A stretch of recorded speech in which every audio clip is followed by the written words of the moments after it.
Should you do MBA from an average institute और not.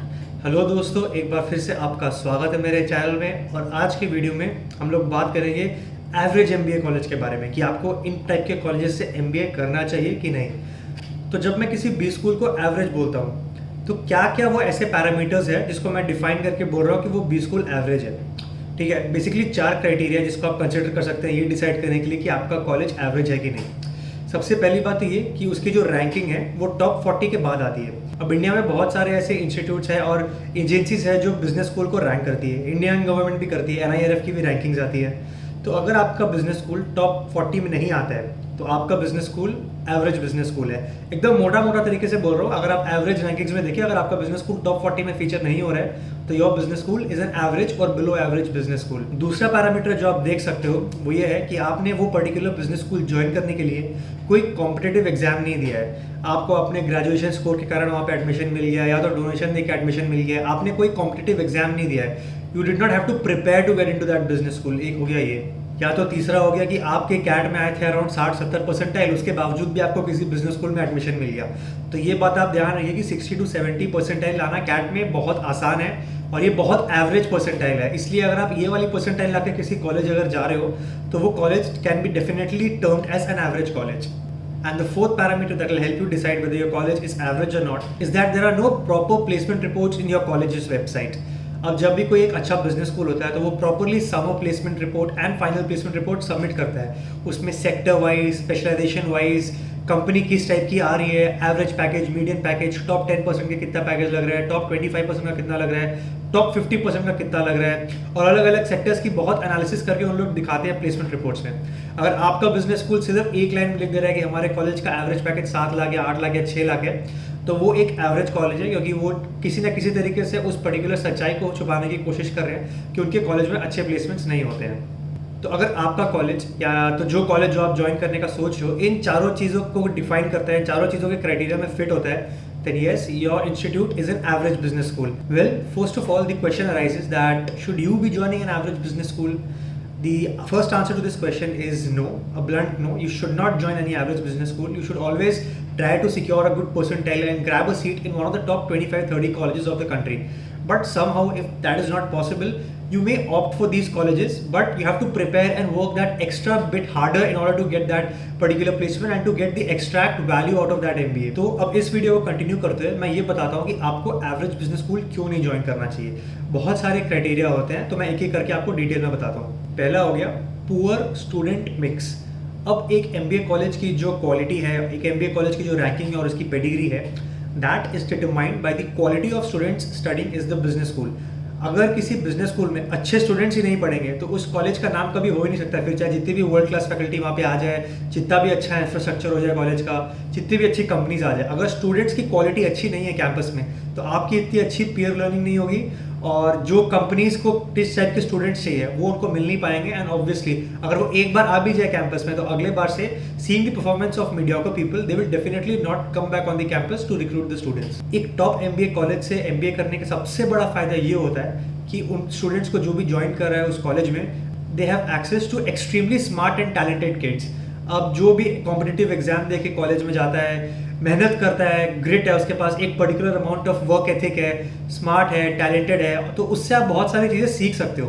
तो एक पर्टिकुलर बैच में बहुत सारे डिफरेंट प्लेथोरा फील्ड से स्टूडेंट्स आते हैं, बहुत अलग अलग एक्सपर्टीज, अलग अलग स्किल सेट और अलग अलग वर्क एक्सपीरियंस लेके आते हैं। तो आप इन सबसे बहुत चीज़ सीख सकते हो जो कि आपको नॉर्मल क्लासरूम में नहीं पढ़ाया जाएगा। तो that's why the quality of the batch determines how good a business school is. और अगर आप एक एवरेज बिजनेस स्कूल ज्वाइन करते हो तो the quality of the students there will not be that good, hence your total MBA experience is not going to be great. Second reason why you should not join an average business school is because they have poor corporate tie-ups. अब जब आप कोई अच्छे MBA college जाते हो तो उनके corporates के साथ बहुत अच्छे टाइप्स होते हैं। जब मैं बोलता हूँ कि कॉर्पोरेट के साथ अच्छे टाइप्स होते हैं तो ज़रूरी नहीं है कि वो सिर्फ मैं प्लेसमेंट्स की बात कर रहा हूँ। बहुत सारे ऐसे कॉर्पोरेट्स होते हैं जिनके लोग आते हैं कैंपस में गेस्ट लेक्चर्स देने, कुछ सब्जेक्ट्स भी पढ़ाने आते हैं स्टूडेंट्स को उस पर्टिकुलर टॉपिक के बारे में जिसमें वो एक्सपर्ट है। कुछ कॉलेजेस में ऐसे केस स्टडीज कॉम्पिटिशन्स होते हैं, तो और ये जो केस स्टडी कॉम्पिटिशन्स होते हैं they are limited to the top 15 and 20 business schools. तो अगर आपका कॉलेज इस केस स्टडी कॉम्पिटिशन के एलिजिबल ही नहीं है तो आपके स्टूडेंट उसमें पार्टिसिपेट ही नहीं कर पाएंगे। एंड अगर आपके स्टूडेंट्स अच्छे स्टूडेंट्स के साथ compete नहीं करेंगे who are doing best all over India, obviously उनका जो स्किल सेट होगा, उनकी जो केस स्टडी सॉल्व करने की जो तरीके होंगे, उनकी जो कॉग्निटिव डेवलपमेंट है, जो एमबीए के दौरान जो आपकी डेवलपमेंट होती है वो उस टाइप से हो नहीं पाएगी। आपको मैं कुछ एग्जांपल्स देता हूँ ऐसे कॉर्पोरेट कॉम्पिटिशन्स का। एक हो गया आपका एचयूएल का लाइन जो कराते हैं, महिंद्रा वॉर रूम कराते हैं, लॉरियल ब्रांडस्टॉर्म होता है, रिलायंस द अल्टीमेट पिच होता है। ऐसे बहुत सारे कॉर्पोरेट कॉम्पिटिशन्स होते हैं which are open only to the students of top 15 to 20 business schools of India. और अगर आप किसी एवरेज कॉलेज से एमबीए कर रहे हो तो आपको इन कॉम्पिटिशन्स का एक्सेस ही नहीं मिलेगा। अगर हम प्लेसमेंट्स की भी बात देखें तो जो भी एक कंपनी होती है जो कॉलेज से रिक्रूट करना चाहती है, उनके पास पहले से एक लिस्ट होता है 10-15 कॉलेजेस का, जिस कॉलेज में वो जाके रिक्रूटमेंट करेगी। एंड बहुत सारी कंपनीज का जो टॉप कंपनीज है, एकदम अच्छी एमएनसीज है, उनकी लिस्ट में एवरेज कॉलेजेस का नाम ही नहीं आता है। तो ऑब्वियसली अच्छे कॉलेजेस से अगर आप एमबीए कर रहे हो तो आपको डेफिनेटली फायदा है। थर्ड रीजन है poor faculty and poor visiting faculties.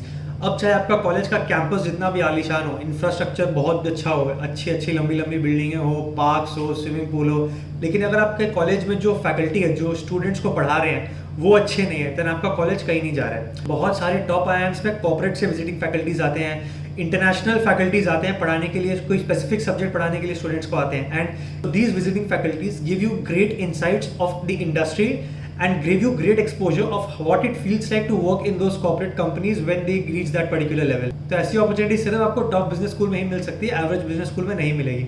मेरे को अच्छे से याद है, हमारे कॉलेज में एक प्रोफेसर आया था ऑपरेशंस पढ़ाने, मेरे को नाम उनका याद नहीं आ रहा है, but he was such a spectacular professor. Auditorium में इनका सेशन हुआ था एंड सारे के सारे स्टूडेंट्स इतने एंग्रॉस हो गए थे उनके सेशन में कि यूजुअली जो स्टूडेंट्स कॉलेज बंक करके अपना काम करना चाहते हैं, कमेटी का काम करना चाहते हैं, प्लेसमेंट्स के लिए प्रिपेयर करना चाहते हैं, किसी एक स्टूडेंट ने भी उस पर्टिकुलर ऑडिटोरियम को लीव नहीं किया जब तक वो प्रोफेसर वहाँ पे था। सच was his aura and such was his teaching style.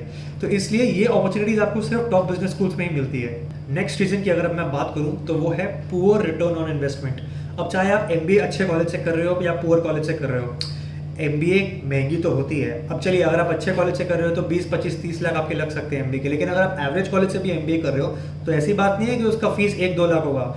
Average college के एमबीए फीस भी 5, 7, 8, 9, 10, 12, 15 लाख तक जाता है। तो इसलिए अगर आप कोई एवरेज कॉलेज ज्वाइन कर रहे हैं तो अगर आप 10 लाख की फीस दे रहे हैं और अगर आपको वहाँ से 5-6 लाख की नौकरी लग रही है और खुदा ना करे आपने इस चीज़ के लिए एजुकेशन लोन भी लिया है, तो आप एक बात समझिए, जो आपकी एनुअल फीस होगी that will be double the amount of annual income that you will make after graduating from that college. तो अगर आपने लोन लिया है तो आप कैसे रीपे करोगे? आपको बहुत टाइम लग जाएगा एजुकेशन लोन रीपे करने में। तो मेरी राय तो ये है कि एवरेज यानी कि कोई low quality MBA college join करने से अच्छा आप कोई 40-50,000 लाख रुपए तक का कोई एक प्रोफेशनल सर्टिफिकेशन कोर्स कर लीजिए जिसमें आप रियल टाइम स्किल सेट सीखिए, और ये रियल टाइम स्किल्स अक्वायर करके भी आपको 5-6 लाख की नौकरी मिल जाएगी rather than spending 10 lakhs and acquiring that same package without learning any skills। और आखिरी रीजन जिसके बारे में बात करना चाहूँगा वो है residual effect and long term impact. अगर आप किसी टॉप एमबीए कॉलेज से एमबीए करते हो, ठीक है, सपोज आपने आईआईएम से एमबीए किया है, तो वो जो आईआईएम का ब्रांड है वो आपके नाम के साथ जुड़ जाता है। आईआईएम की जो पेडिग्री है, आईआईएम की जो लेगेसी है वो काफ़ी अच्छी है। तो जाहिर सी बात है अगर आपको सपोज किसी को रेफर करना होगा, इंटरव्यू का कॉल के लिए रेफर करना होगा, तो आप किसी नॉर्मल कॉलेज के बंदे को प्रेफर करेंगे कि आईएम के स्टूडेंट को प्रेफर करेंगे? ऑब्वियसली रेफरल के लिए इंटरव्यू की अपॉर्चुनिटी तो आईएम वाले को मिलेगी, फिर चाहे आईएम वाला इंटरव्यू अच्छा दे या ना दे वो बात की बात है, लेकिन अपॉर्चुनिटी इंटरव्यू देने की उसको पहले मिलेगी। क्यों? क्योंकि he has a strong brand in his resume which the other person does not have. और बात सिर्फ जॉब रेफरल्स की नहीं है। अगर आप स्टार्टअप कर रहे हो, आपको मार्केट में फंडिंग उठाना है, आप पीसीज के पास जाते हो, प्राइवेट वेंचर कैपिटलिस्ट के पास जाते हो, तो ऑब्वियसली अगर आपके नाम के आगे आईआईटी और आईएम का नाम है तो there is a strong chance कि एक बायस भी आ जाता है इन्वेस्टर्स के नाम पे कि since this particular person had done the amount of hard work required to get into that institute, hence he can bet on that individual and bet on his individual startup to succeed। whereas दूसरे particular person को एक बहुत solid product बनाना पड़ेगा and he has to pitch really well to that particular investor if he has to get that money। इसलिए ये सब reasons हैं जिसके कारण मैं आपको बोल रहा हूँ कि आपको कोई एवरेज बिजनेस स्कूल ज्वाइन नहीं करना चाहिए। टॉप 40 के बाद वाले बिजनेस स्कूल्स को ज्वाइन करना अवॉइड कीजिए। लेकिन अगर समहाउ किसी सर्कमस्टांसेस के अंदर ये पॉसिबल नहीं है, हो सकता है कि आप 3 बार अटेम्प्ट दे चुके हैं, you are not able to crack a business school, हो सकता है आपका वर्क एक्सपीरियंस 5-6 साल का हो गया और आपको इस साल किसी भी हाल में एमबीए करना ही करना है, then my friend you can consider joining some of the top private business schools. और एक बात आप ध्यान रखिए, अगर आप ये टाइप के कॉलेजेस ज्वाइन कर रहे हैं तो आपको double the amount of effort डालना पड़ेगा to be at the same level where an I M graduate is. मतलब मैं ये नहीं बोल रहा हूँ कि आपको डायरेक्टली कैंपस के बाद उस टाइप की नौकरी लग जाएगी, लेकिन आप उस लेवल तक पहुंच सकते हो because of your share hard and work. It is not impossible, लेकिन the amount of effort that will require to reach that level will be a little bit higher. कुछ केसेस में ऐसा भी होता है कि कोई एक लोअर रैंक कॉलेजेस में स्टूडेंट ज्वाइन करते हैं लेकिन उनकी अच्छी प्लेसमेंट लग जाती है. That is because of their hard work and their networking skills that they are able to land that particular job opportunity. So definitely the world will not end if you are not able to crack a top 30 or a 40 business school.